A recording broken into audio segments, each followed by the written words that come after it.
संदीप जी, बहुत बहुत स्वागत है आपका। और जब मैं आपसे बात कर रहा हूं, चूँकि आप पाम मार्केट की बारीकियों को बखूबी समझते हैं, और एचडी गुथरी ट्रेडिंग इंटरनेशनल मलेशिया की बहुत दिग्गज कंपनी है पाम ऑयल की, और संदीप जी एचडी गुथरी के ऑयल ट्रेडिंग बिजनेस के सीईओ हैं, तो पाम ऑयल पर बहुत गहरी पकड़ रखते हैं। लेकिन सर, ताज़ा खबर ये है कि मई में जो इंडिया का इंपोर्ट हुआ है उसमें हल्की बढ़ोतरी तो हुई है पाम तेल के इंपोर्ट में, लेकिन वो फिर भी जो है जो पिछले महीने है वो 4 महीने के लो पे चला गया था। और खबर ये आ रही है कि अब रिफाइनर्स जो हैं वो सोया ऑयल की तरफ रुख कर रहे हैं पाम के मुकाबले प्राइसिंग की वजह से।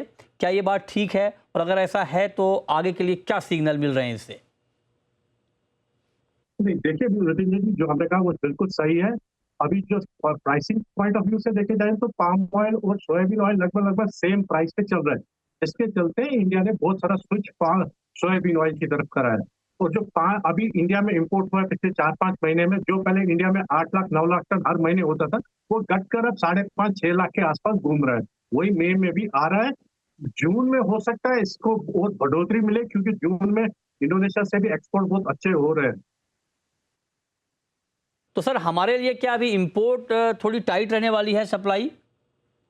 देखिए, अभी शॉर्ट टर्म में तो टाइटनेस नहीं रहेगी। शॉर्ट टर्म में इंडिया के लिए अभी भरपूर ऑयल मिलेगा। आने वाले महीनों में जब इंडोनेशिया में B50 इंप्लीमेंट हो जाएगा 1 जुलाई से, और एल नीनो का कितना सीवियर इम्पैक्ट आता है उसके ऊपर डिपेंड करेगा। पर शॉर्ट टर्म में अभी सप्लाई की कोई चिंता नहीं है। ठीक है। तो सर, लेकिन एक बात बताइए कि जो इंडोनेशिया ने रुख अपनाया है संदीप जी, कि अपनी शर्तों पर हम अपनी शर्तों पे हम एक्सपोर्ट करेंगे, हम तय करेंगे पाम का प्राइस क्या होना चाहिए, ये क्या मैसेज देना चाह रहा है इंडोनेशिया? क्या अब उनको मार्केट नहीं चाहिए पाम तेल का? भारत जैसा बड़ा मार्केट, उन्होंने कुछ अल्टरनेट इंतजाम कर रखा है B50 के जरिए, उनको लगता है कि हमें एक्सपोर्ट करने की ज़रूरत नहीं है? देखिए, अभी उस पर पूरी क्लैरिटी है नहीं। अभी जो हमारी समझ में आ रहा है कि उन्होंने अभी ऐसा बोला है कि जो भी एक्सपोर्ट होगा वो स्टेट एजेंसी के थ्रू होगा, और जिस प्राइस पे भी होगा उस प्राइस की वो मॉनिटरिंग करेंगे। तो ये कैसे होगा, किसके साथ बेंचमार्क होगा, इसकी अभी क्लैरिटी का इंतजार है, कैसे इंडोनेशिया उसको बतख करेगा। अच्छा। पर ऐसा नहीं लग रहा है कि एक्सपोर्ट रुकेगा, एक्सपोर्ट भरपूर होगा।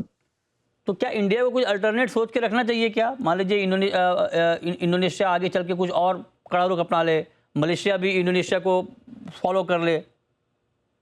नहीं, अभी तो ऐसा लग नहीं रहा है। पर इंडिया के लिए आज अच्छी बात यह है कि इंडिया के लिए आज ऑप्शन बहुत है।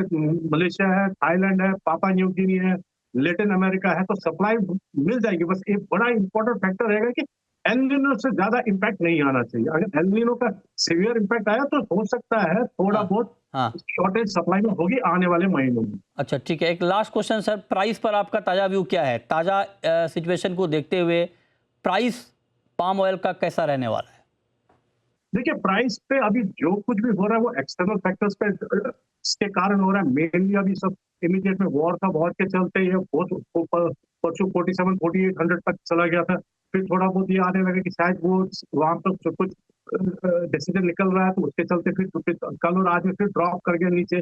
पर इसको जो सपोर्ट अभी बड़ा मिल रहा है वो एक तो वॉर के थ्रू था, और ये B50 का था, और एल नीनो का था। एक्सटर्नल फैक्टर्स के बेसिस पे इसको फर्म सपोर्ट मिल रहा है। 4400 के आसपास एक्सट्रीमली फर्म सपोर्ट कई बार तोड़ने की कोशिश करी पर तोड़ नहीं पाया। 47-4800 की तरफ पिछले 2 दिन में गया था, तो वहां पे सेलिंग बहुत अच्छी इमर्ज हो गई। तो ऐसा अभी जो घूम रहा है 44-4800 के लिए घूम रहा है। पर एक और मेजर फैक्टर है जो आने वाले महीनों में सोयाबीन ऑयल के सामने पाम ऑयल बिल्कुल एट पार या कुछ महीने फॉरवर्ड में प्रीमियम पे भी जा रहा है। उसके ऊपर भी देखना पड़ेगा कैसे आने वाले महीनों में वो बैलेंस करे। अगर पाम ने प्रीमियम बनाए रखा तो उसके चलते फिर इंडिया की डिमांड बहुत कम हो जाएगी और सोयाबीन ऑयल में स्विचिंग ज्यादा हो जाएगी। ये आपने बहुत बढ़िया बताया सर, बहुत शुक्रिया संदीप जी आपका हमारे साथ जुड़ने के लिए और पाम तेल पर डिटेल व्यू हमारे ऑडियंस को देने के लिए।